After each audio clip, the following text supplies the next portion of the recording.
Sofiane Méziani, Le chemin de la liberté, aux éditions Beaurepaire. Chapitre 5. La prière avait déjà commencé et la voix qui dirigeait les fidèles ne semblait pas être celle de l'imam. Apparemment, celui-ci n'était toujours pas revenu. Il attendit toutefois les salutations finales pour s'en assurer. Il avança de quelques petits pas, penchant sa tête pour tenter de l'identifier, quand soudain un homme le saisit par l'épaule. C'était le vieil homme de la dernière fois. Luciano poussa un soupir désespéré. Que me veut-il encore, celui-là? L'étranger le prit ensuite par le bras pour le dégager de la petite foule et l'exhorta poliment à ne plus remettre les pieds dans la mosquée. Mais pour qui il se prend, ce ringard? C'est pas la mosquée à son père?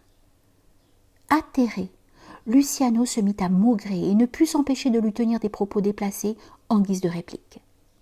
Le visage de l'étranger se décontracta alors, laissant place à un petit sourire intrigant. Ce vieil homme, néanmoins, dégageait une allure, une aura fulgurante, qui imposait le respect. Il était assez impressionnant. Son regard était profond, ce qui effraya Luciano. « Je crois que je vais déménager d'ici. Il est lui aussi en train de me jeter un sort. C'est peut-être un imposteur et le successeur de la vieille femme. » Aussitôt, il décida de prendre congé, mais l'étranger le retint par le bras avec une force dépassant son âge et lui dit d'une voix adoucie « L'imam ne reviendra plus. En attendant, c'est un fidèle de la mosquée qui dirige les prières. » « Il a été viré ? » ?»« Non. Il a été reconduit à son pays d'origine. »« Ok, je vous remercie. Salam. » « Attends. Quoi? Tu sembles triste. »« Quoi? Comment savez-vous tout ça? Qui êtes-vous? »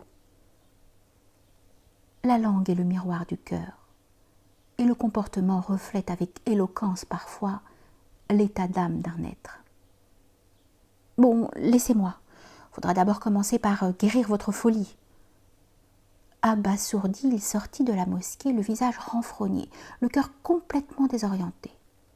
Il prit la route en direction du jardin botanique pour essayer de retrouver le calme et la sérénité.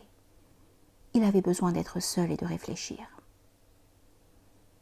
Si cette vieille femme était encore vivante, je lui aurais arraché les yeux. Alors qu'il était noyé dans ses pensées, son téléphone sonna. « Allô? Luciano?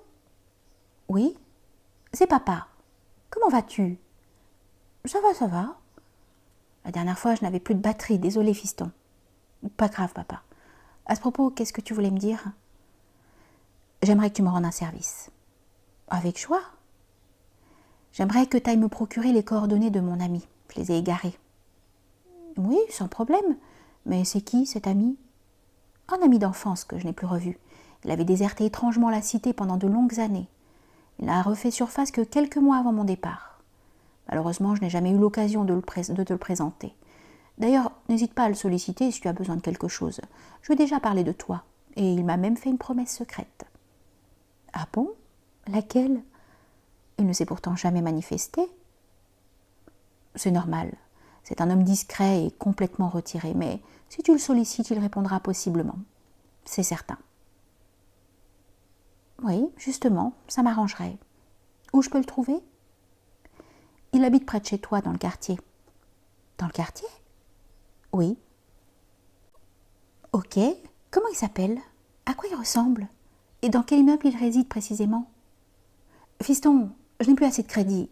Rends-toi directement chez lui. Il habite au 4e étage de l'immeuble d'en face. Quoi? Allô? Papa? Son père n'avait point eu le temps de le saluer, faute de crédit de communication.